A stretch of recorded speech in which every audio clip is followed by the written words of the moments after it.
All right, everybody, welcome to our second annual, I think what we'll call symposium on gender and sexuality in Mexico and Latin America. That's probably the best way to put it.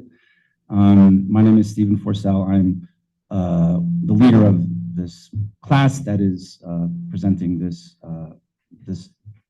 symposium. For people who may be watching on Facebook or recorded live later, our class comes from Washington, D.C. at George Washington University.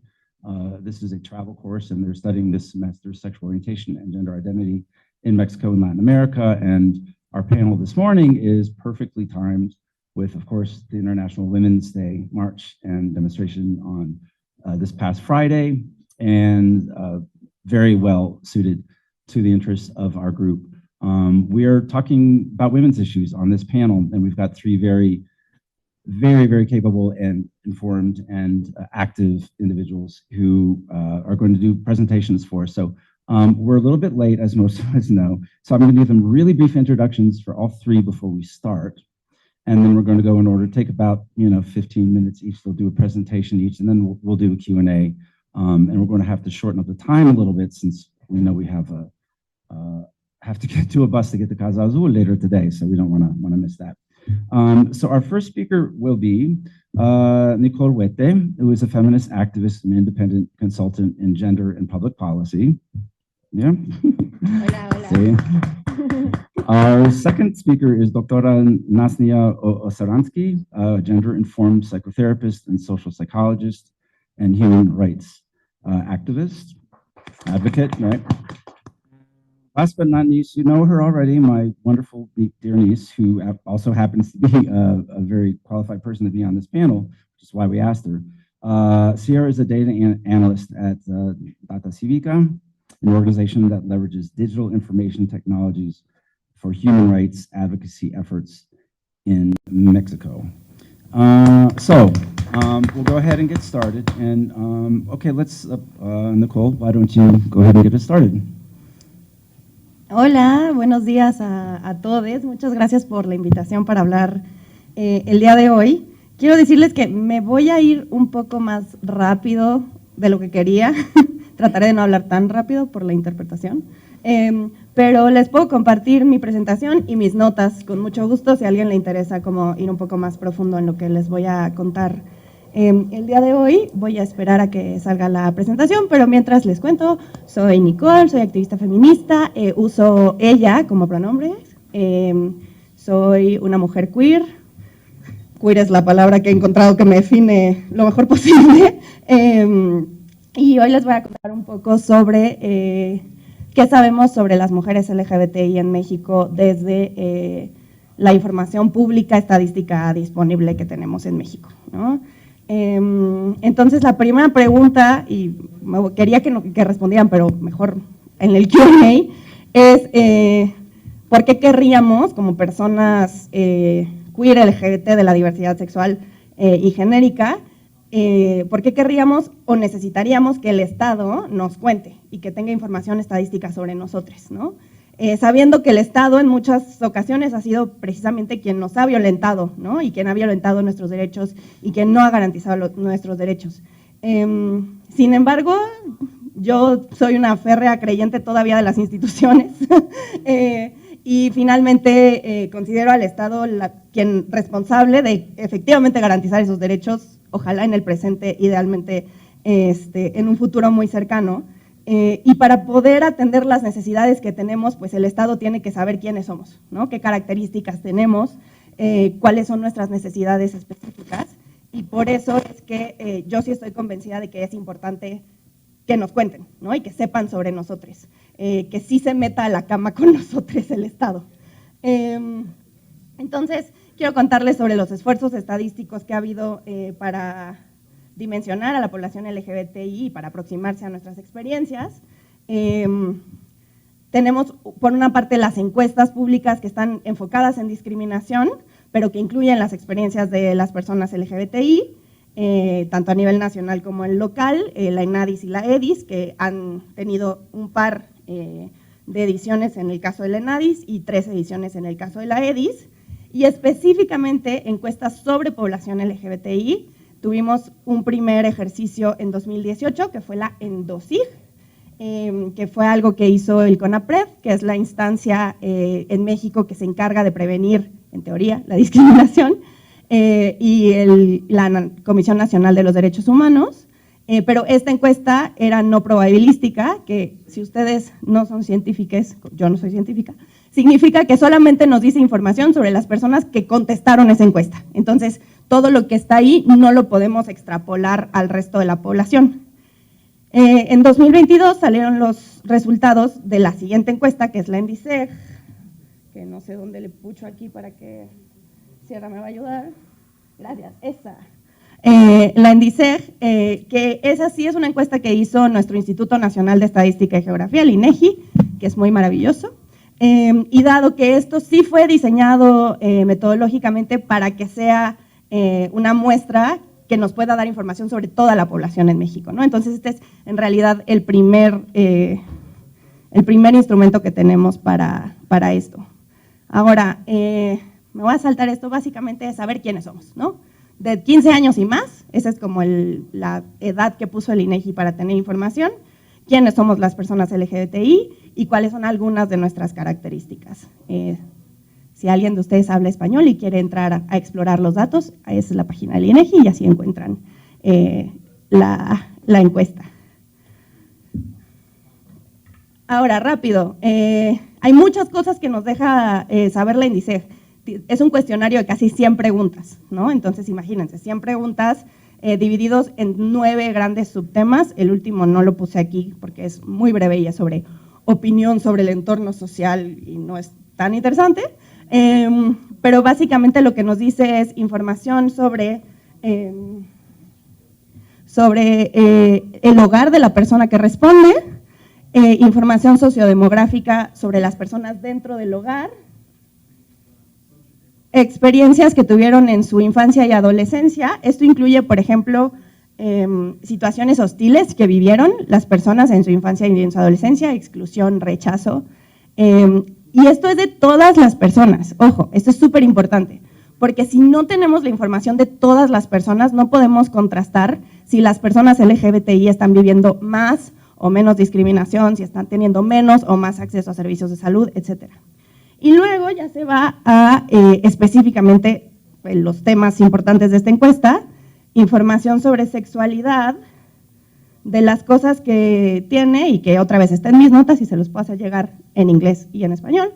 El sexo asignado al nacer, cuándo sintieron atracción física por primera vez, cuándo fue su primer encuentro erótico, básicamente cuándo besaron por primera vez a una persona, quiénes les atraen, con quiénes tienen relaciones sexuales, cuántas parejas sexuales tienen, etcétera. Y el siguiente tema que vemos es específicamente ya sobre orientación sexual. O sea, el anterior es sobre sexualidad en general y esto ya es sobre cómo se identifica cada persona según quién le gusta, a quién sienten atracción. Y es interesante porque permite, por un lado, tener la atracción en tanto la autoidentificación a través de quiénes les gustan, a quiénes se sienten atraídas y también qué etiqueta utilizan las personas para definirse. Es muy reducido y ahorita lo platicaremos, pero también da ese chance, ¿no? De ver, como decir, soy una persona una mujer que únicamente la atraen las mujeres y me nombro lesbiana, por ejemplo, ¿no? Después tiene un apartado sobre identidad de género y lo que yo creo que es lo más interesante de todo, los apartados sobre salud emocional y sobre experiencias de rechazo social. Otra vez, son 96 preguntas, hay muchas preguntas en cada uno de los apartados, no las suficientes y quiero platicar sobre eso, pero bueno, ahora sí, rápido, ¿qué nos dice? ¿Qué insights tiene esta encuesta? Lo primero que podemos saber es que el 14.5% de las mujeres en México de más de 15 años que alguna vez han sentido atracción física, la han sentido hacia mujeres, ¿no? Esto es 1% solo hacia mujeres, exclusivamente hacia mujeres, y el 13.5% hacia hombres y mujeres. Pero si sumamos son más de 7 millones de mujeres, o sea, no es una cifra desdeñable. Muchas veces cuando hablamos todavía sobre nuestra comunidad, lo que nos dicen es que somos un número que, pues, tan pequeño que no es importante lo que necesitamos. Y no es cierto, ¿no? 7 millones de personas me parece más que suficiente. Y algo que está muy interesante es que tenemos, ¿no?, 7 millones de mujeres que sienten esta atracción, pero ya cuando ves el tema de las prácticas, se reduce muchísimo el número, ¿no? 6.3% de estas mujeres tuvieron relaciones sexuales con mujeres. El número que es solo con mujeres es muy similar al de atracción, pero cuando ves con hombres y mujeres, entonces ahí hay una reducción de un 13.5 a un 5.4%. Y algo que me parece muy interesante también que nos permite saber la encuesta es con quién tuvieron su primera relación sexual alguna vez las personas. Y también nos dice, ¿no?, 1.3% de las mujeres lo hicieron con una mujer, y en contraste, por ejemplo, 2.1% de los hombres que tienen más de 15 años y que ya iniciaron su actividad sexual lo hicieron con otro hombre. Entonces, para las mujeres es más o menos la mitad, ¿no? En cuanto a orientación sexual, aunque ya dijimos antes que más de 7 millones de mujeres tienen este gusto o atracción física por las mujeres, cuando ya vemos a cómo nos definimos las personas, qué palabras utilizamos para definir nuestra orientación sexual, se reduce muchísimo, ¿no? Son 2.7 millones de mujeres las que se consideran dentro de lo LGB. Las categorías que nos da la encuesta son muy reducidas porque solo nos da lesbiana, gay u homosexual, bisexual o otra, ¿no? O sea, entonces ahí es como todas las demás orientaciones sexuales caben ahí. Pero si vemos el grueso, casi 7 de cada 10 se consideran bisexuales. Y en términos de identidad de género, es casi 1 millón de personas las que dicen que su identidad de género no coincide con el sexo que les asignaron al nacer. Y algo que está muy interesante es que 35% se consideran trans. Aquí usan transgénero y transexual, pero bueno, trans. Y el 65% se consideran otra, ¿no? Incluyendo, aunque no lo daba por default el cuestionario, no binarias, de género fluido, agénero y otras categorías. Y ya nada más para hablar un poquito de la salud emocional de las mujeres, que otra vez les digo, es como la parte que a mí me parece más interesante. Vemos que en todos los casos de las categorías por las que pregunta el INEGI, que son insomnio, estrés, depresión, pérdida del apetito y ansiedad, las mujeres LGBTI viven o reportan en mayor medida haber vivido estas situaciones en el último año, el año previo al levantamiento de la encuesta, cuando las contrastamos con las mujeres cis hetero, ¿no? Y esto está interesante precisamente si estamos pensando desde una lógica de política pública y si queremos ver qué podemos hacer desde las instituciones, pues pensar quizás en servicios que atiendan estas diferencias sería interesante. Los números de mujeres cis hetero para nada son menospreciables, ¿no? Igual son números muy altos, pero hay una diferencia considerable, particularmente en algunos como la ansiedad, ¿no?, que son casi 15 puntos porcentuales de diferencia. Y la ENDISEC también pregunta sobre temas de suicidio, y pues para sorpresa de nadie también tenemos diferencias muy importantes entre las mujeres LGBTI y las mujeres cis hetero. Particularmente la brecha la vemos en las ideaciones suicidas, donde el 30% de las mujeres LGBTI reportan haber tenido a lo largo de su vida alguna ideación suicida, mientras que solo el 8.8% de las mujeres cis hetero lo reportan, y casi un 16% de las mujeres LGBTI han tenido al menos un intento de suicidio, ¿no?, a lo largo de sus vidas, y solo el 5% de las mujeres cis hetero. Otra vez, no es despreciable lo que viven las mujeres cis hetero, pero es interesante ver esas brechas tan grandes.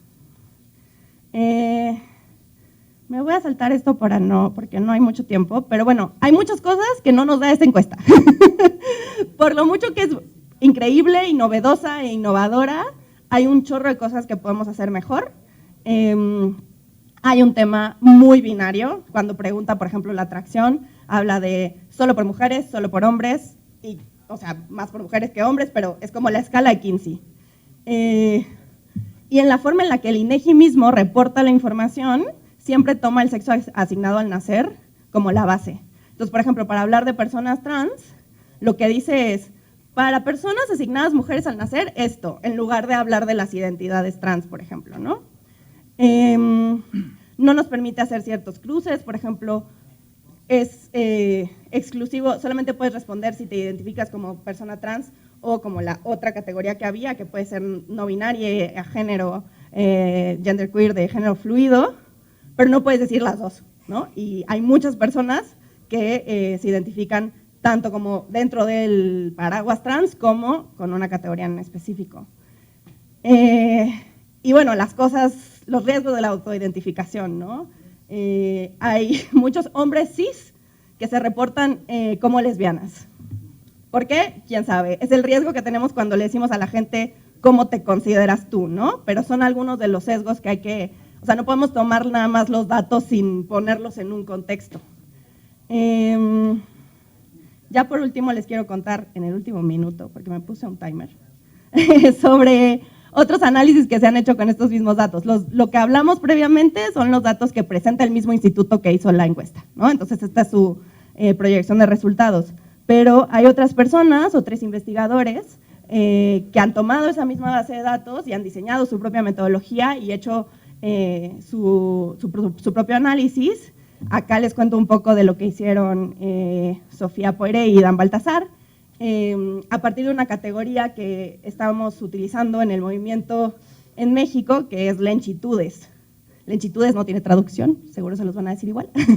Que básicamente para ellas es mujeres cis, trans, hombres trans y personas no binarias, tanto asignadas mujeres como hombres al nacer, que tienen una atracción hacia mujeres y que están experimentando dos tipos de violencia simultáneamente, aunque pueden ser en distintos grados: la violencia machista, sexista, y la violencia homofóbica, ¿no? Y a partir de esta caracterización que ellas hicieron, identificaron a 7.5 millones de lenchitudes, y les dejé por acá el link para que puedan ver su presentación, si quieren ver como todo el análisis. Aquí les traigo nada más un cachito. Igual que vimos en los resultados de solo mujeres LGBTI, pues tienen niveles mayores de insomnio, de estrés, de depresión, de ansiedad que el resto de la población, pero ellas contrastan con otras personas LGBTI, sobre todo hombres cis, gays o bisexuales, ¿no? Y ese contraste también está muy interesante, ¿no? Ya no solamente, estamos contrastando con otras mujeres, sino con otras personas de la misma comunidad que en teoría estarían viviendo similares tipos de violencia, y aún así vemos esa diferencia. Y algo que está muy triste es que 4 de cada 10 lenchitudes reportan haber experimentado algún tipo de violencia sexual en su vida, ¿no? Entonces, bueno, les dejo esta pregunta nada más para que si quieren lo platiquemos un poco en el Q&A, o supongo en el break que tendrán, o lo que quieran. Pero pues sí, ¿no? O sea, la idea de los datos es que sean útiles. Entonces, ¿cómo podría esta información ayudarnos a mejorar las vidas de las mujeres LGBTI en México? Y listo, acabé. Muchas gracias. Muchas gracias, muchas gracias.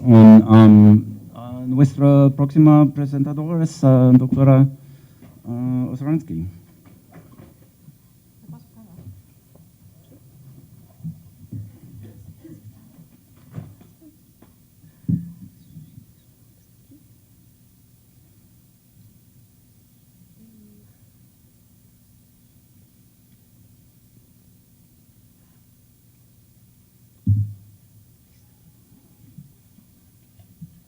También mi timer, porque si no 15 minutos, ¿cierto? Sí, posible. Sí, muy bien. ¿Ya estamos ahí?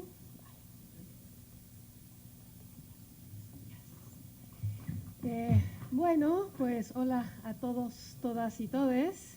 Encantada de estar aquí nuevamente. Para mí este lugar es como mi casa. Me siento totalmente en familia. Gracias, graciasita por estar ahí. Para quienes no lo sepan, yo estudié aquí por un tiempo. Este fue mi hogar después de haber estado en la UNAM. Estudié en la UNAM, pero hubo una huelga tremenda y después de una depresión brutal tuve que decidir seguir con mi vida y llegué aquí, que me abrieron los brazos, y no nada más fui estudiante, sino fui docente y coordinadora del posgrado. Entonces, bueno, estoy encantada de ver aquí caras conocidas y me siento muy bien. Bueno, voy a tratar de darle también un poquito de velocidad. Este es el título de mi ponencia: bisexual, poliamorosa y psicoterapeuta. Esta charla es bastante informal, voy a contarles un poco de chismes, anécdotas, y de ahí me voy a pasar a qué hacemos luego con eso. La presentación de anterior pues me da un montón también de cancha para empezar, me viene súper bien, porque habla mucho de datos, ¿no? Yo no traigo datos, pero creo que les va a ayudar a tener esa referencia para entender por qué estamos hablando de lo que estamos hablando. Bien.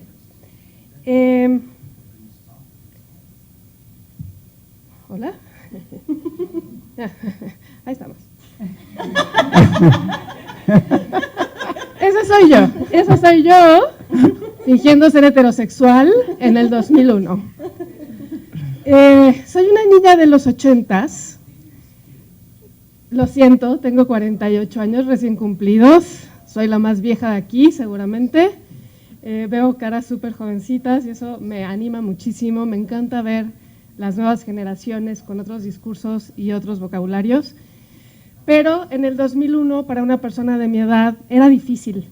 No tan difícil como lo fue para mi madre o como lo hubiera sido para mi abuela, pero definitivamente era difícil. En los años 80 no teníamos referentes, no teníamos modelos, no teníamos Steven Universe, no teníamos Shira y las princesas del poder, no teníamos nada de eso. Heartstopper era impensable, Sex Education, ¿no? O sea, eso no había.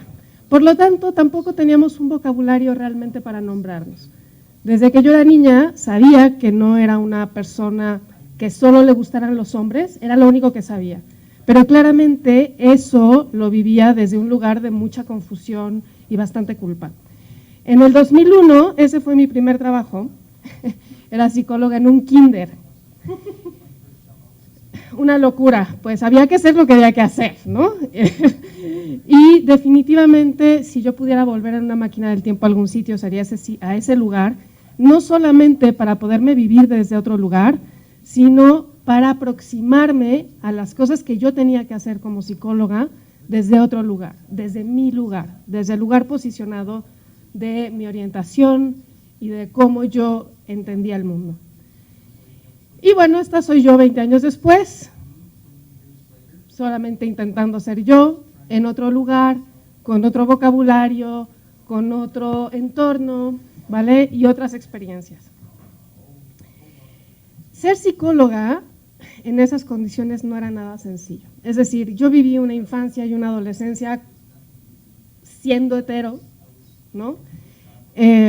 Con esas vivencias y en ese entorno, y queriendo ser psicóloga, y además tomando terapia, tratando de entender un montón de cosas que me pasaban.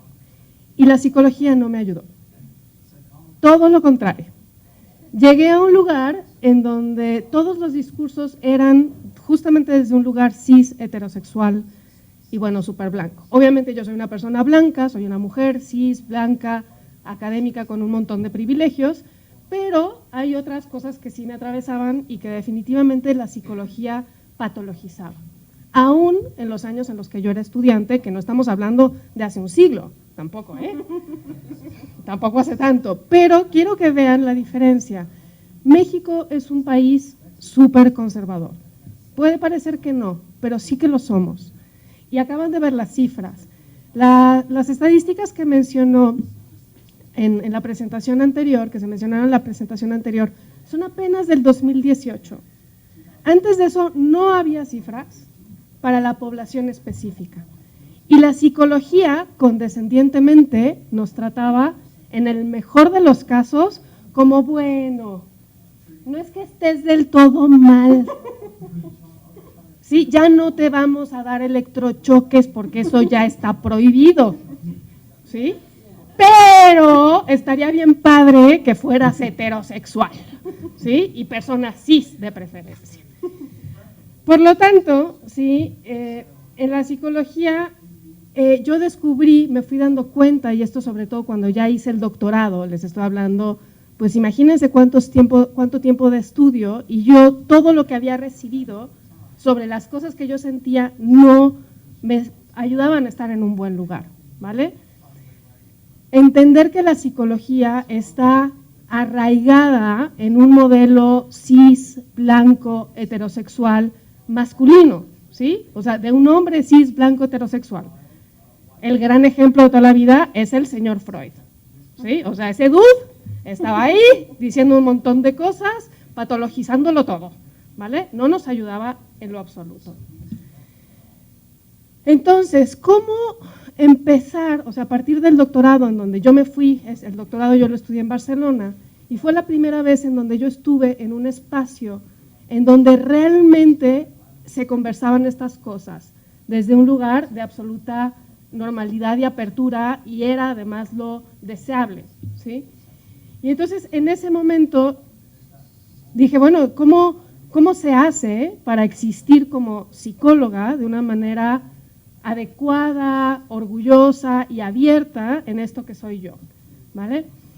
Recordemos además que México es el segundo país en Latinoamérica con mayores crímenes de odio hacia la comunidad LGBT. Por lo tanto, no es nada sencillo por muy mujer blanca, cis, académica que seas, ¿vale? Y bueno, yo estudié un doctorado en psicología social. En ese momento, pues mis lecturas básicamente iban en torno a Michel Foucault y Judith Butler, que para quienes no les conozcan, pues les invito a que los lean.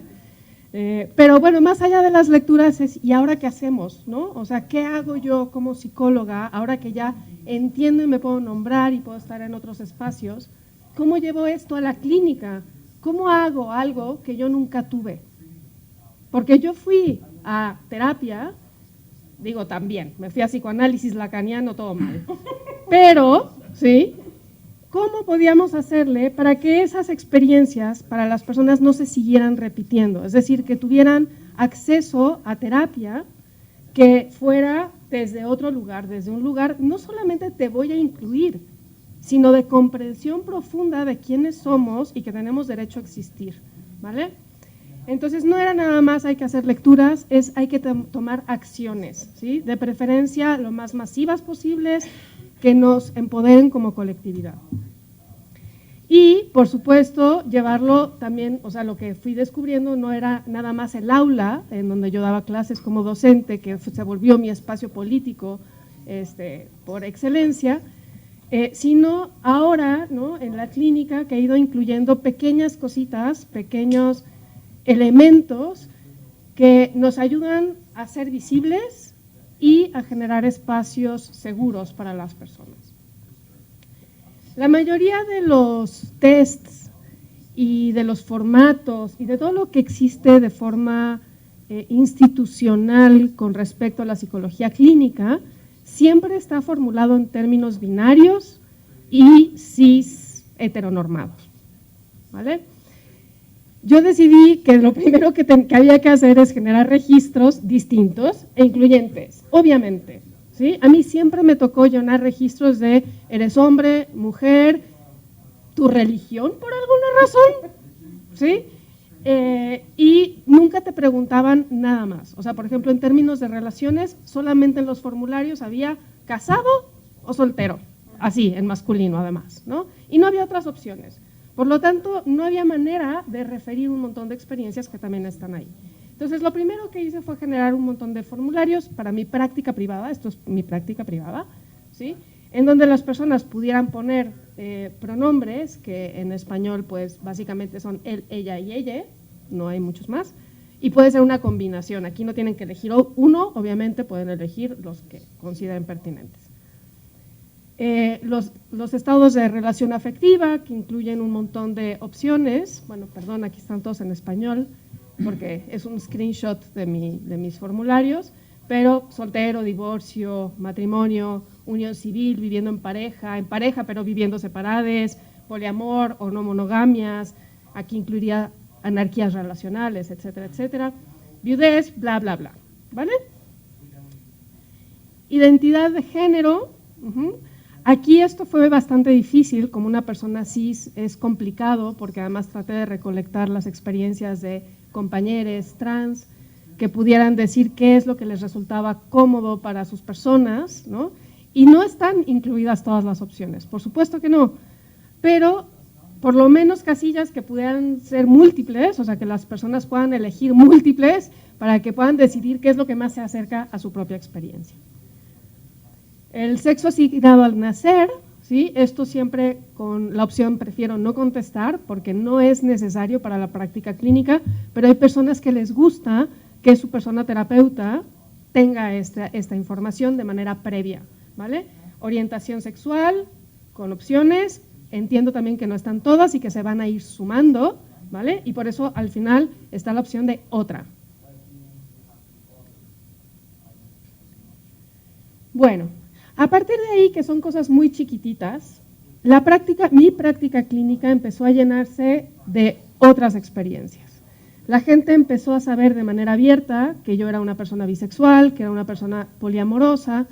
Después de haber vivido muchísimo tiempo en mis experiencias profesionales, clínicas y en espacios de psicología, con la sensación de que existes no solamente en la clandestinidad, sino intentando siempre pedir perdón por no ser una persona heterosexual.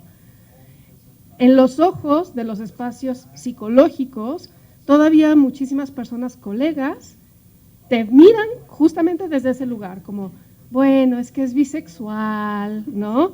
Qué mal, ¿no? Tiene más de 30 años y todavía no se decide, ¿no? En fin, comentarios que uno escucha en los pasillos que no tienen ningún sentido, pero que obviamente mellan, ¿no? En cómo una UNE se siente en su espacio laboral.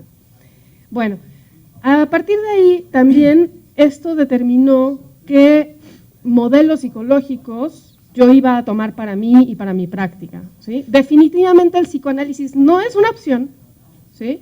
Por múltiples razones, eso no me da tiempo de desarrollarlo acá, pero si alguien tiene dudas, al final les puedo dejar mi contacto, lo platicamos por allá afuera o en el momento de las preguntas, pero sí que es el modelo más fuerte, enraizado en un modelo cis, heterosexual, etcétera, etcétera, etcétera, que ya he mencionado, y la idea de no entrar en esos modelos psicodinámicos es también no estar en un modelo que permite interpretaciones externas de nuestras vidas, ¿sí? Como, claro, es que eres gay porque tu madre te castró. No, ¿sí? No, gente, no, ¿sí? No. Vale. Por lo tanto, los modelos psicoterapéuticos preferidos, desde mi punto de vista, más abiertos a nuestras experiencias, son los modelos basados en evidencia científica, ¿sí? Que hacen más investigación y que omiten todas estas ideas de las interpretaciones.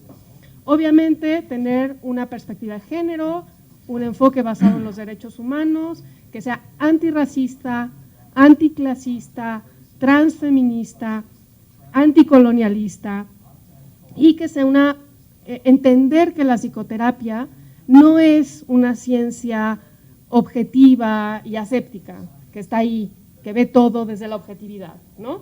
Sino que fue creada desde una perspectiva cis heterosexual, y que tenemos que cambiar eso, es decir, que las personas que pertenecemos a la comunidad LGBT tenemos que ocupar esos espacios de investigación y de práctica y entender que el espacio psicoterapéutico es un espacio político, es un espacio de cambio. Y bueno, siendo una terapeuta LGBT, o que estaría dentro del colectivo, ¿no? Esto, cuando yo lo hago de manera abierta, he notado, obviamente, esto no es una sorpresa para nadie, que les permite a mis personas consultantes sentirse a salvo y poder hablar de todas sus experiencias. Recién estoy atendiendo a una mujer trans que, igual que yo, ¿no? En sus 40s, finalmente pudo nombrar su identidad, ¿sí? Y es una cosa súper fuerte porque ustedes son muy jóvenes, pero si en tus 40 por primera vez puedes vivirte como quien eres, encontrar una persona terapeuta que puede entender desde otro lugar tus vivencias y que no te va a patologizar y con quien puedes compartir, es totalmente un cambio de vida, ¿sí? Podemos generar conexiones súper fuertes desde nuestro lugar, ¿no? Desde el que damos la terapia, para entender pues, nuestras dificultades, las diferencias culturales que se pueden encontrar con los espacios, las dificultades con las familias, ¿no? Qué es lo que tienes que afrontar, etc. Y además poder generar una sensación de comunidad, de que habemos terapeutas LGBT, que vamos a atender comunidad LGBT y que no es una persona completamente ajena a nuestras vivencias quien nos va a dar una atención terapéutica. Otro tipo de prácticas que he hecho son cosas muy tontas y muy sencillas, como hacer una diferenciación. Si a mí me piden asesorías de cualquier tipo, teóricas, etcétera, cobro, obvio, es mi trabajo. Pero si es una persona de una comunidad LGBT o que pertenece a algún tipo de comunidad históricamente discriminada, lo hago gratuitamente, ¿sí? Y bueno, esto me lleva a terminar, ¿no? Diciendo que, por supuesto que lo personal es político. Lo que yo hago en mi vida cotidiana y lo que hago en mi práctica es político, nos visibiliza y nos permite generar otro tipo de acciones, pero además revolucionar lo que se hace en términos teóricos, hacer investigación y estar ahí para decir quiénes somos nosotros. Una cosa que no dije es que además soy neurodivergente. Entonces también por primera vez estamos haciendo investigación desde las personas neurodivergentes. No es nada más el, claro, ¿qué es lo que dicen de mí? ¿Quién me va a dar a mí un diagnóstico? La cantidad de veces que me han dicho, yo también, o sea, recibí un diagnóstico de TDA súper grande. Y eso fue tremendo, porque yo viví toda mi infancia y mi adolescencia sin un diagnóstico, porque yo no entraba en los criterios absurdos, ridículos y muy cerrados desde donde se entendía antes. Y ahora que yo puedo decir, claro, es que esta es nuestra vivencia con el TDA, esta es nuestra vivencia como mujeres bisexuales y o poliamorosas y o lo que sea, entonces eso amplía nuestro conocimiento y eso es lo que al final del día va a ser un cambio a largo plazo. Y eso sería todo. Muchas gracias.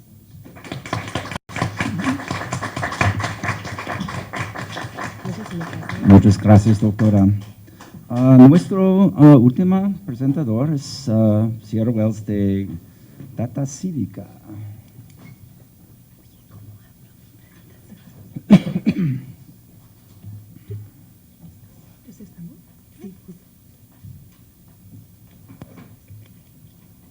Soy muy señora, ¿cómo debo presentar? Oye, ¿sabes cómo de empiezo?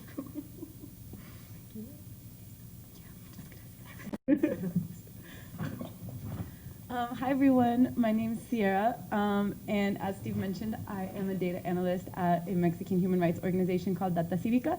But today I'm here on my own accord, so everything I say is just a reflection of my own opinion and not necessarily that of Data Cívica. That being said, when I first got asked to speak here, I wasn't initially sure what I was going to talk about because most of my work is focused on the analysis, on quantitative analysis of human rights violations in Latin America, and it is notoriously difficult. Can you speak a little closer? Yeah. Okay. So much of my work, the majority, is focused on the quantitative analysis of human rights violations in Mexico or Latin America, and it is notoriously difficult to work with data on queer identity anywhere for a number of reasons that Nicole talked about. So I think I'm going to skip some of them. But I think the most important to talk about, in Nicole's presentation, she talked about this survey that the INEGI, which is kind of Mexico's equivalent of the Census Bureau, implemented a couple of years ago. And so even given the limitations that exist with this type of survey, the data that Nicole is talking about is kind of the ideal type of self-identification data because it's data where you're going to someone's house and you're saying, hey, tell me about your experiences, what have you lived, how do you identify yourself? A lot of the data I work with is, for example, homicide data. These are death records recorded by coroners. How is a coroner to look at a body and assign an identity to it? Maybe, in the best of the cases, They talk to the person's family. But who is to say that the person's family is to adequately represent the identities that they lived during their lifetime? I think I'm going to skip this part because I think Nicole did a really good job talking about this. And I want to focus on the data that we do have on queer people in Mexico. We know from the INDICEG that about 1 in 20 Mexicans identifies as LGBT. This is slightly higher among women, slightly higher among young people. We also know that queer people in Mexico have higher rates of suicidal ideation, of having attempted suicide, of having experienced bullying in their youth.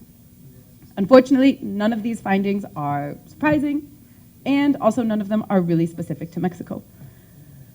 We also know that Mexico has the world's 3rd highest rate of registered murders of trans people in the world. So this is a map that's compiled by a project called Observatorio de Personas Trans Asesinadas. I think it's actually based somewhere out of Europe, but basically it shows the rate of registered murders of trans people in different countries throughout the world. So after Brazil and Honduras, Mexico is 3rd in the world with 5,533 murders of trans people per million residents during the period of 2008 to 2023. So there's 2 disclaimers I want to make when showing you this map. The first is that it's precisely a map of registered murders of trans people. Why is this important? As I mentioned, the government does not do a great job of documenting violence, in this case murders, of people according to their identity, especially in the case of queer people. So most of this work is done by like grassroots trans organizations that say, hey, this person was murdered, and this specific murder was of a trans person, and it's important that this is documented, it is important that this is known so that we can observe patterns of violence towards queer people specifically. And so given this, it is really hard to compare like apples and apples between different countries, because the presence of civil society, the presence of grassroots like trans rights organizations is not the same from country to country, neither is the visibility of trans identity during a person's lifetime. Nonetheless, it shows there is a lot of violence towards trans people in Mexico. The other disclaimer or thing that I want you to have in mind when looking at this map is that this map, which is of murders of trans people, looks a hell of a lot like this map, which is homicides in general. And so it's really important to think about the fact that a lot of violence that trans people or queer people in Mexico experience is connected to the fact that Mexico lives a context of generalized violence. And by generalized violence, I do not mean randomized violence. For example, I live in Mexico. I live in La del Valle, which is like a fresa-ass neighborhood. And I do not have the same probability of ending up as a statistic on this map as does a woman who like works as a housekeeper and lives in Ecatepec. So this violence is targeted towards people whose lives are deemed disposable, whose lives are deemed capable of being taken away from them with impunity. This includes people living in urban poverty. This includes people living in rural poverty. This includes indigenous people. This includes migrants from the global south. And it includes, frequently, queer people, especially queer people who are marginalized in some of these other ways that I've mentioned. Another statistic that you may have heard about violence in Mexico, especially considering that y'all went to the march the other day, is that in Mexico, on average, roughly 11 women are murdered per day. This has not always been the case. If you look at this graph of homicide rates in Mexico by the sex of the victim, you will see that, ¿sí me escuchan? Okay, you will see that, thanks. Prior to 2007, homicide rates were much lower than what they are today. This graph shows homicide rates from 2000 to 2017, so it's a little bit outdated, but since then, homicide rates have only continued to increase. In a 6-year period, since 2017 has actually been the most violent 6-year period, like sexenio, of this century. So the pattern just continues. So you will see that prior to 2007, homicide rates were much lower, both for men and for women, than they are today.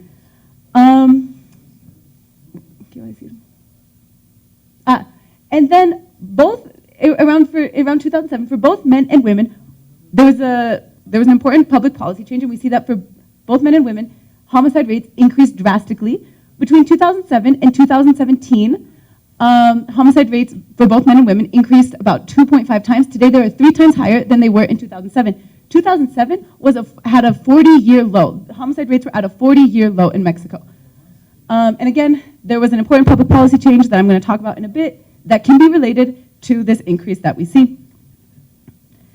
Okay, this is like a lot of information. Don't focus on all of it. Basically, this graph here is of homicide rates of women. This graph here is of homicide rates of men. And then each graph has like little facets or mini graphs, which on the left represents murders that took place in public spaces, like in the street. And on the right represents murders that took place in the home. And I think a lot of times, both in Mexico and outside of Mexico, when people hear about violence, an increase in violence towards women in Mexico, they think, oh, this is due to an increase in domestic violence. This is due to an increase in violence that takes place in the home, primarily perpetrated by people's partners or ex-partners. At one point, this type of violence did represent the majority of violence that women in Mexico suffer. So you will see, again, prior to 2007,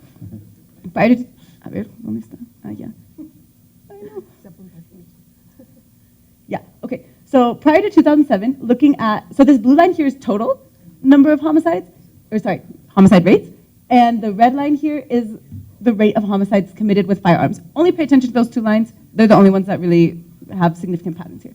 So prior to 2007, the total number of homicides of women that occurred in the home was greater than the total number of homicides of women that occurred in public spaces. This has never been the case for men. Men have always been more affected by homicidal violence that occurs in public spaces. What happened in 2007? We see there's kind of like a little bit of an increase in violence taking place in the home against women.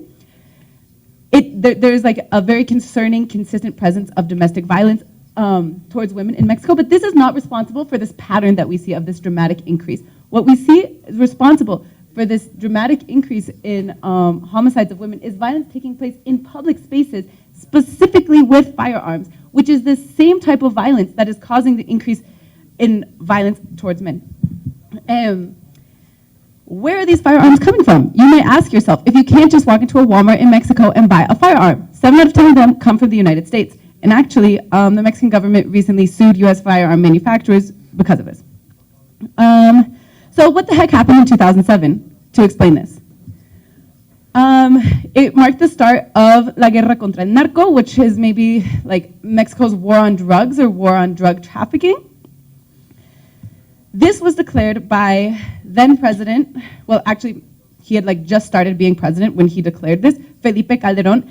In December 2006, he like got into the presidency and he was like, we're gonna fight the cartels. We're gonna fight drug trafficking, allegedly. And so what it consists of is the use of the military to allegedly combat cartels. And this means that the armed forces, the military, takes on many responsibilities that were previously traditionally assigned to civilian law enforcement agencies, namely the police. So this is a really important differentiation, I think, that needs to be made.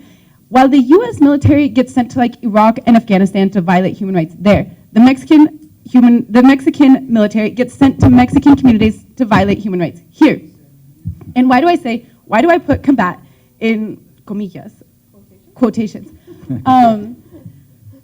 It is very difficult for me to believe that this is a bona fide effort to combat drug trafficking or organized crime in Mexico. Because if it were a bona fide effort to eliminate drug trafficking or organized crime, which is a very difficult task, the military would not be receiving millions of dollars in bribes from cartels to selectively protect some cartels at the expense of other cartels, which is exactly what the mastermind of this whole war is in jail for right now in the United States.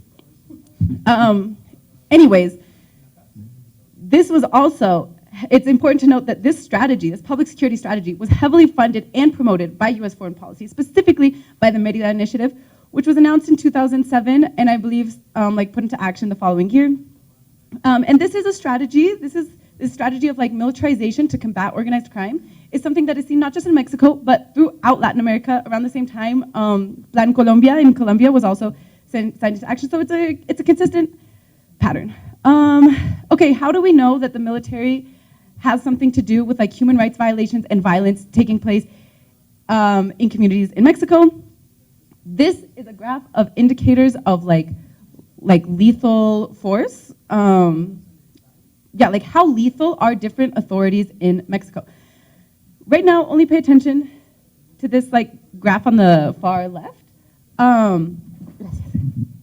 So this graph on the far left represents civiles fallecidos por autoridad fallecida, which is like the number of civilians that were killed per authority, so like soldier or police person killed in conflicts with the authorities. So to give you an example, between 2019 and 2020, for every one police person, here in blue, this is the police, the green is the military. For every one police person killed in a conflict with like whoever, for every one police person killed, there were 8.4 civilians killed. In comparison to the military, when they sent the military to communities, for every one like soldier killed, there were 18.9 civilians killed. Obviously, none of these figures are great. Also, obviously, one of them is much worse than the other, the military. Okay, here another graph with a lot of information. Right now, I'm only going to talk about the row that's second from the bottom. So this graph, this chart, table, whatever, represents 4 people detained in Mexico by different authority figures, of men on the left and of women on the right, what percent suffered certain human rights abuses. So this row on the bottom here represents for women arrested, detained by the corresponding authority, what percent were raped. That's what this second from bottom line represents, is the percentage of people that were raped. Of women detained by the Navy, and a lot of times you think Navy, boats, ocean. In Mexico, the Navy is used for a lot of the same things that the Army is on land. Of women detained by the Navy, 41% report having been raped while being detained. For the Army, 21% report having been raped. For the municipal police, which is like the most common police presence, this is about 10%. Again, obviously, all of these figures suck. They all should be 0. But also, obviously, the military is much worse than the police. Why? Like, what explains this violence towards women and queer people in Mexico? I mean, if you think about, like, who is the maybe explicitly target enemy of either organized crime or the military in Mexico, it's probably not a woman. And there's really no way to, like, ever explain or justify these forms of violence. But one explanation offered by an Argentinian anthropologist named Rita Segato, who's a baddie, y'all should really read her, she's really cool. She says that the feminine or feminized body is not the body of the soldier, hitman, mercenary. That is, it is not the active subject of the enemy armed group, but rather a third party, a sacrificial victim, a messenger in which the message of sovereignty directed to the enemy is signified and inscribed. So basically, while women and queer people may not be the explicit like target enemy of Mexico's war on drugs, of organized crimes, their bodies and their lives are used as messages of like moral defeat and power. And I think, like, I don't know, especially talking to an audience, I'm very obviously from the US, talking to an audience from the US, I think a lot of times when you hear about like violence against women or violence against queer people in Mexico, in Latin America, in the global South, there's this narrative of like, oh, there's some magic machismo, there's some magic transphobia in the air that accounts for this. And it's not that Mexico is not machista and not transphobic, it is. But the world is machista and the world is transphobic. These are global systems. And so I think it's really important when you hear about these forms of violence to connect them with a broader context of violence towards people whose lives are deemed disposable in general. And this context of generalized violence can feel like very foreign, can feel very unknown. Like being from the US, it can feel very disconnected to what happens in the US. But it's not. It's very like intertwined with our economy, with our foreign policy, as I've shown, like with, for example, like the importation of firearms, the Merida Initiative, even like, for example, avocados. Avocados right now in Mexico, like a couple years ago, avocados got like really popular in the US. And they became like a much more profitable industry. And a significant part of the avocado industry in Mexico has become so profitable that cartels have taken over it. And so none of this is really like separable. And so I hope that the next time that y'all hear about violence towards women, towards queer people in Mexico or other parts of Latin America, you think about some of these connections to broader contexts. To learn more about these forms of violence that I've talked about, I'm leaving some like information for different like civil society organizations. One is the place that I work, which is Data Cívica. There's a place that Nicole used to work called Intersecta, which is kind of like our like sister organization. Another is an organization called Balance, which works more specifically on like issues of sexuality among young women. And lastly is Casa de las Muñecas Teresias, which is like a grassroots trans rights organization here in Mexico. Yeah, that's all. Thank you. Wow. Muchas gracias a todos. Think twice about that avocado toast, should you? I love aguacate. I should probably be careful. I have a million questions about all three of these presentations, but your questions are going to be far more important, and we are kind of short on time. So I want to go to any question that you guys may have, Spanish or English. Ibrahim. Hold on a second. He's going to give you a mic. Should you use this one or? Oh, there we go.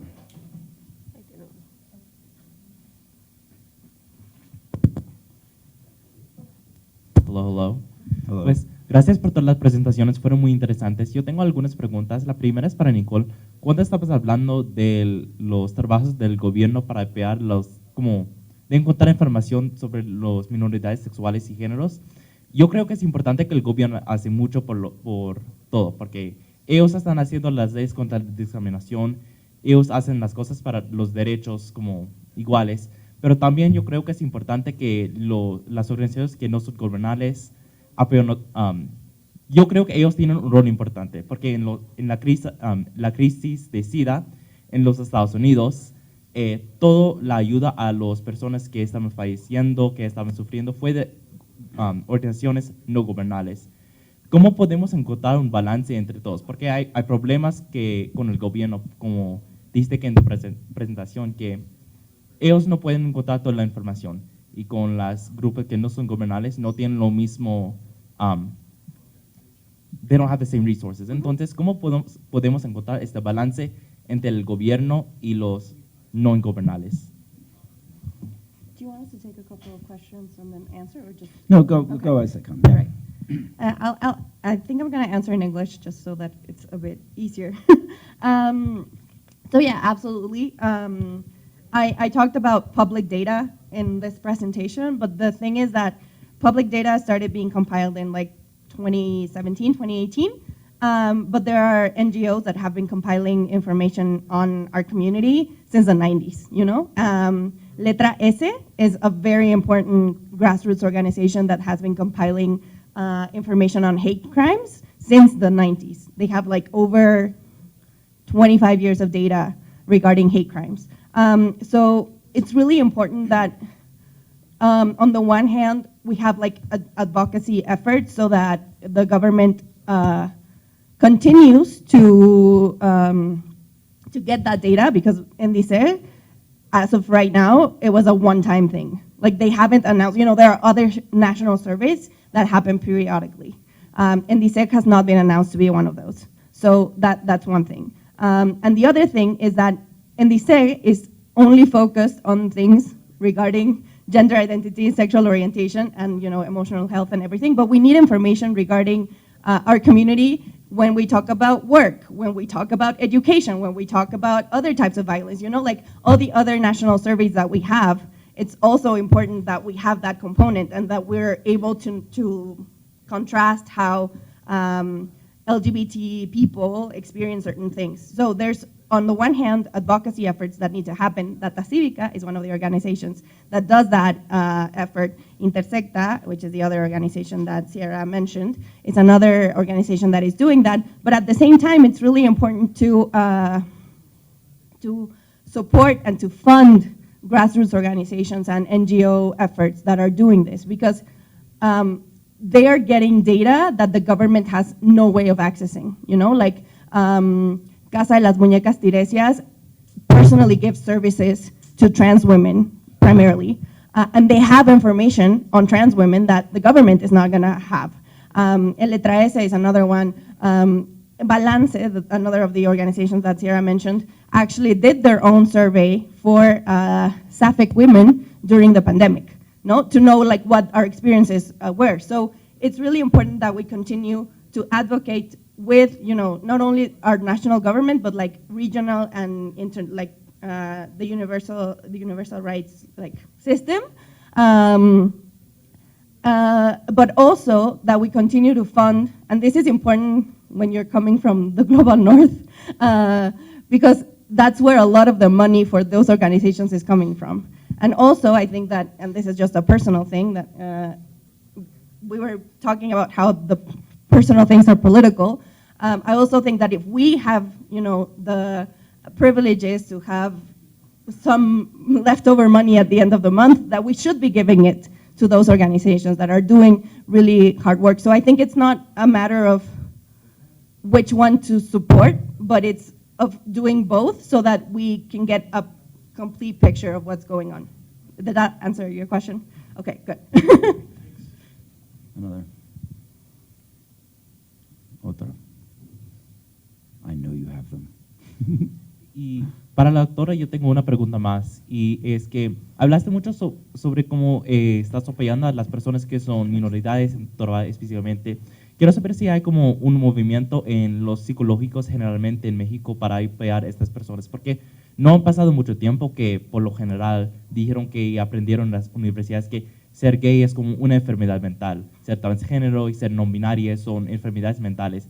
Entonces, ¿está cambiando como lo hacen las universidades y estos grupos, o es algo personal que estás haciendo tú?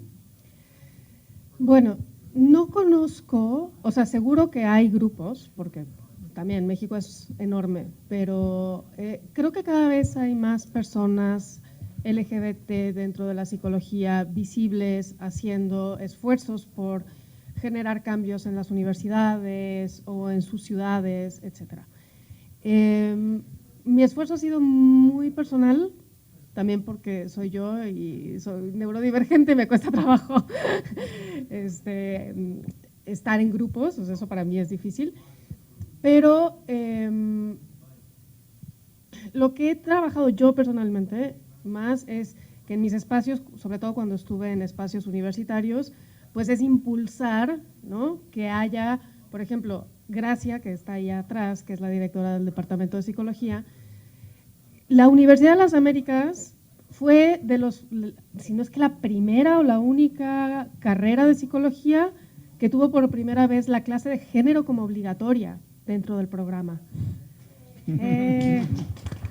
Sí, Si no claro. hubiera sido porque yo tuve aquí la clase de género, que no era en esa época obligatoria, era optativa, y me tocó de casualidad, y eso hizo que yo me fuera a estudiar eso en otro país, porque acá no había realmente mucho, había 2 o 3 espacios, pero demasiado elitistas, ¿sí? Y además, curiosamente, no había tanta población LGBT visible en esos espacios, sino que eran espacios cooptados por personas cis heteronormadas que daban explicaciones sobre nosotros, ¿no? Entonces, creo que sí ha ido cambiando, cada vez aparecen más materias o más personas, sobre todo, que creo que es lo más importante, más personas ya formadas y de preferencia que pertenezcan a la comunidad dando clases, ¿sí? Eso me parece el esfuerzo más importante, pero seguro que sí empieza a haber ya más asociaciones o trabajo coordinado entre más personas para estos espacios. Ahorita, por ejemplo, entré a una red que es más bien feminista. Yo me aseguré que fuera incluyente, que no fuera transfóbica, ni excluyente del trabajo sexual, por ejemplo, que ese es otro tema, para poder estar en contacto y poder referir casos, etcétera, etcétera, ¿no? Pero son como así, como que todavía estamos, siento, o es mi personal percepción, que estamos todavía muy detrás del feminismo, por ejemplo, ¿no? Que lleva muchos más años visible en México y trabajando y logrando cosas. Las asociaciones particulares LGBT sí que están generando esfuerzos por tener sus propios espacios terapéuticos. Y entonces es un lugar al que llegan otras personas y dicen, bueno, yo puedo dar terapia aquí, ¿no? Como Casa Tiresias y otros espacios de salud mental, que en el último año, por ejemplo, han surgido un montón. Clínicas de atención a personas trans y no binarias, etcétera, etcétera. Pero es muy reciente, ¿eh? Otras preguntas. Maddie. Hello. This is directed towards Sierra or like anyone, but after studying these statistics and data that are so about violence that are so closely related to your communities, how do you protect your own mental well-being and mental health like during this, you know?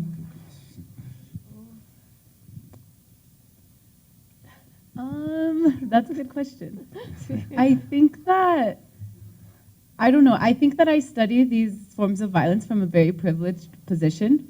Like, especially in terms of like homicidal violence, it's not something I feel personally targeted by, although I live here. It's very different living here as like an American than it is, like I mentioned, like living in like the periphery of a city here, like in a rural area.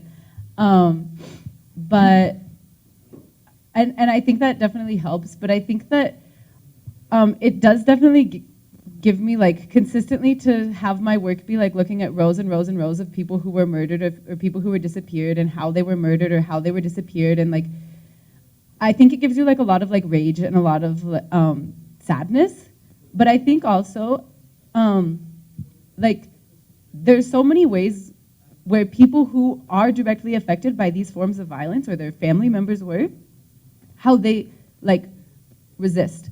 And so I think seeing that, for example, like I don't know if you guys saw this at the march when y'all went, but there's like many organizations of mothers or family members who look for their like children or other family members, loved ones who were murdered, who are missing, and for whom the government is doing nothing but cover up like how they were murdered. And so I think like one, it helps that I'm not directly affected by most of these forms of violence, and it also helps to like kind of like convivir, like share with people who maybe have been directly affected by these forms of violence, but have hope that there's like another, like a better world possible, or even if there's not a better world possible, like in the world that we do have, don't like just give up to the way that it is. I don't know if you have something to say. O sea, suscribo todo lo que dijo Sierra, porque antes de hacer lo que hago ahora, también yo hacía temas de violencia homicida y militarización y todos esos temas.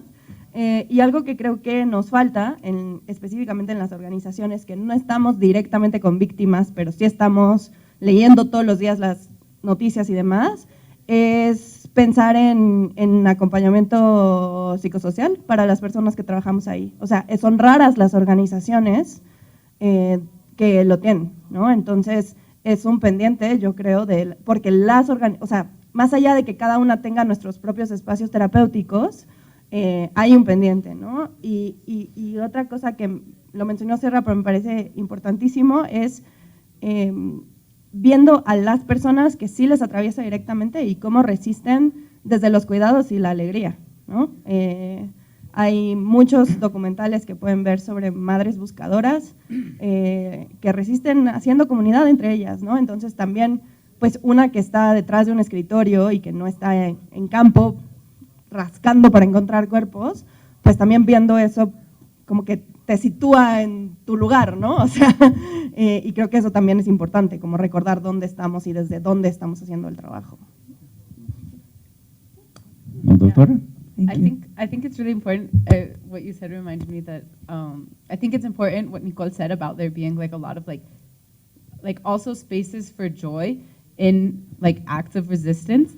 Like for example, I don't think that their like camp out is there anymore, but recently in the Zócalo, there was like kind of, I guess you could call it like a camp out of parents of students in Guerrero who they were like studying to be teachers in public schools, and like 43 of them were disappeared by the military, and they had like a camp out, and the other day I went to go see like what was going on, and in addition to like demanding that the government address the fact that 43 of their children were killed with no like rasgo, like no trace, they were also like playing son jarocho, and so, which is like this like dance and music. And so I think that like seeing that like people who are directly affected by like different forms of violence also have spaces for like joy, and that joy is something that is also resistance, I think that helps too. I was going to say, if there's two numbers you take home, 41 y 43, the disappeared 43, how many of you are familiar with the 43 disappeared students? There's a large story about that. We'll talk about it later, but it was a horrible thing, and the government clearly covered it up. I don't think there's any doubt. Connor okay, Connor. Hi, this is also for Sierra because you brought it up. What do you think makes the Mexican military specifically have much worse numbers than like municipal police or even National Guard? Yeah, now that you asked that, I remembered that I wanted to say something about this in my presentation. I forgot. So thank you for asking that. A military, by definition, like in addition to being more heavily armed than the police, they don't even have like the farce of having the obligation to protect and serve. No, like they are trained. Their objective is to engage, combat, and kill an enemy. And so when you send a military out into communities trained to engage, combat, and kill, they will engage, combat, and kill. And especially considering that the military, like because of issues of like national security, they are not required to render the same forms of like accountability and transparency as the police are. So they can operate in a form that is very opaque. And yeah, like they don't have to document as much as the military does the forms of violence that they employ or justify as much the forms of violence that they employ against civilians. That's a good point about the military. It's to the American expression, when you're a hammer, everything looks like a nail. Yeah. Same thing, right? Otra preguntas. Okay, Riley. This is just kind of bouncing off of that question. I was wondering, since like you were saying the military's kind of goal is to kill the enemy, then how come queer people are targeted more than, say, those that are actually involved in the perceived threat like posed by the cartel? It's to everybody. Yeah, you start, Sierra. Okay. I think it's important to clarify that like the majority of homicides in Mexico are of men that are probably like cishet. So they're not queer people, or like visibly queer people or women don't represent the majority of victims. However, I think that the military, organized crime, any like violent armed group is violent towards people whose lives they are able to take without impunity. You know, like a while ago in Tamaulipas, there were 4 Black Americans who went to go get like surgery or something in Mexico. They're from Texas. And the cartel confused them with Haitian migrants and kidnapped them. They killed 2 of them, but the US Embassy got like really pissed. Like, why are you kidnapping our citizens? They were threatening to like bomb cartels, basically, to start a war on them. The cartel returned the 2 people that they had kidnapped, that they had not already killed, with a letter of apology and the dead bodies of the people who had killed them. So, like, when they kidnap Americans, or when they kidnap someone of like social status in Mexico, there are potential repercussions for their actions. Because queer people oftentimes form part of marginalized communities, they're able to like be killed with no repercussions, as is seen in the case of like the 43 students in Ayotzinapa, who knows if they were queer or not, but they were killed with like, what happened to the people who did that, you know? Y creo que es súper importante entender que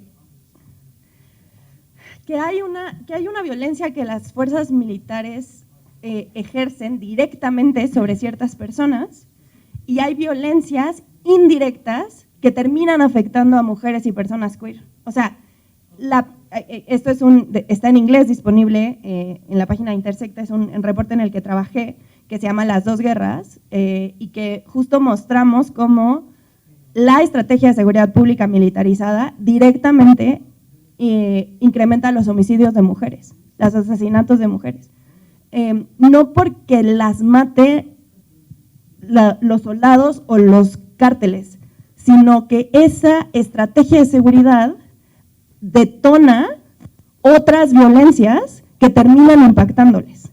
Entonces, o sea, sí lo que les pasa directamente, o sea, hay muchos datos públicos sobre la violencia que los militares y los marinos ejercen directamente en contra de mujeres, lo que presentó Sierra de las violaciones durante la detención, por ejemplo, pero también datos del ENDIRE, que es la encuesta más importante que tenemos sobre violencia contra las mujeres, sobre violencia comunitaria que ejercen, pero hay que entender también la indirecta. Y otra capa que estamos viendo ahora en México es que le están dando más y más dinero y más atribuciones a las Fuerzas Armadas y quitando esos recursos y esas atribuciones de otro tipo de instituciones que son públicas y que son quienes proveen servicios a nuestras comunidades. Entonces son diferentes niveles, o sea, no solo es lo que directamente hacen, sino es cómo privilegiar lo militar por encima de todo lo demás, que es lo que hoy está pasando en México, hace en detrimento de todas las demás personas. Y no solamente estamos hablando de mujeres, personas queer, estamos hablando de personas con discapacidad, estamos hablando de infancias, estamos hablando, o sea, son montones de poblaciones que se ven afectadas por la lógica militarista. Y creo que eso también es súper importante, o sea, como tenerlo muy, muy claro. Gracias. Otro. Go back to Sierra. Hi, this is for Dr. Nasria.